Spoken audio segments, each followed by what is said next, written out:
అందమైన వరిచేలు, రోడ్డు పక్కనే కాలువలు, గోదావరి, అక్కట సాగే ప్రయాణం.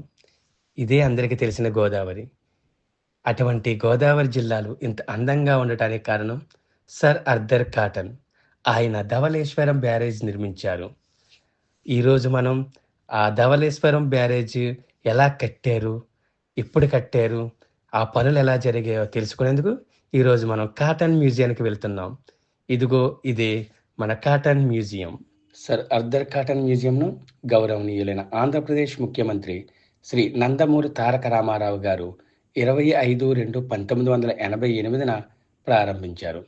ఈ మ్యూజియం గతంలో Godavari head works division Dhavaleswaram executive engineer అధీనంలో ఉన్న భవనంలో ఉంది. ఆ పురాతన కాలంలో గొప్ప engineer sir Arthur Cotton Godavari నదిపై ఉన్న శక్తివంతమైన ఆనకట్టను ఎలా నిర్మించారో, తూర్పు మరియు పశ్చిమ గోదావరి జిల్లాల భూములను ఎలా సారవంతమైనవిగా మార్చారో ప్రజలకు అవగాహన కల్పించే ఉద్దేశ్యంతో ఈ మ్యూజియం ప్రారంభించబడింది. సర్ ఆర్థర్ కాటన్ బ్యారేజ్ నిర్మాణాన్ని కూడా మ్యూజియం వివరిస్తుంది. సందర్శకులను ఆకర్షించడానికి మరియు నీటిపారుదల పనులకు సంబంధించిన వివిధ అంశాలను వారికి అర్థం చేసుకోవడానికి వివిధ ప్రదేశాలు మరియు ప్రాజెక్టుల నుండి సేకరించిన అనేక నమూనాలను మ్యూజియంలో ప్రదర్శించారు. 3 అడుగులు పడే షట్టర్లు, రైలు ట్రాక్ మరియు నాగలి యంత్రంతో దాని పరిమాణానికి నిజమైన పాత ఆనకట్ట నమూనా. దీనిని మొదట ఆనకట్టపై షట్టర్లు ఎత్తడానికి ఉపయోగించారు. ఫోటో గ్యాలరీలు, అలాగే ఆ ఫోటో గ్యాలరీ కింద దాని విశిష్టత వివరించబడుతుంది. ఒక్కో ఫోటో గ్యాలరీ ఒక్కొక్క అద్భుతమనే చెప్పాలి. ఆ ఫోటోలు చూస్తుంటే ఆ రోజుల్లోకి వెళుతున్నామా అనిపిస్తుంటుంది. ఇది గోదావరి ఆనకట్ట మోడల్.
ఇది రేడియల్ గేటు.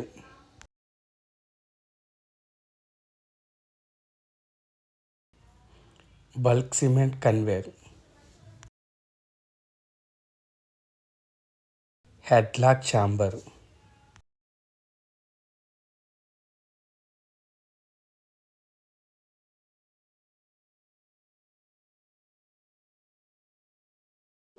బల్లకట్ట నమూనా,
ఉన్నతులు ఆశయాల కోసం మరణిస్తే దుర్బలులు ఆశల కోసం బ్రతుకుతారు. కోరికతో పనిచేసే ప్రతివాడు కూలివాడే. అట్టి కూలివాడు స్వతంత్రాన్ని పొందలేడు. ఆ వ్యక్తి నిరంతరం బానిసగానే బ్రతుకు సాగించవలసి ఉంటుంది. మేము ఆలస్యంగా వెళ్ళటం వల్ల త్వరగా చూడవలసి వచ్చింది. కానీ సమయం తీసుకుని వెళితే మాత్రం చాలా బాగుంటుంది. ప్రతిదీ వివరంగా చూడగలుగుతాం. అలాగే ప్రతిదీ చదవగలుగుతాం.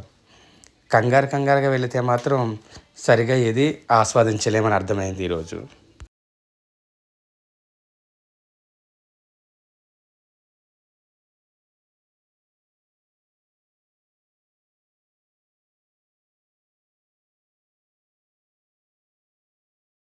ఇక్కడ పెట్టిన ఒక్కో కొటేషన్ ఒక్కొక్క అద్భుతం.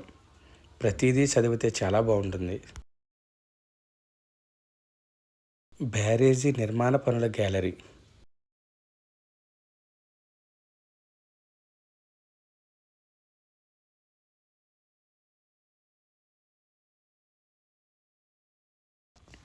వీలున్నప్పుడు మీ పిల్లలను ఈ మ్యూజియంకి తీసుకువెళ్తే వాళ్ళకి ఏదో నేర్చుకున్నామనే తృప్తి అయితే ఉంటుంది.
మ్యూజియం వెనక వైపు.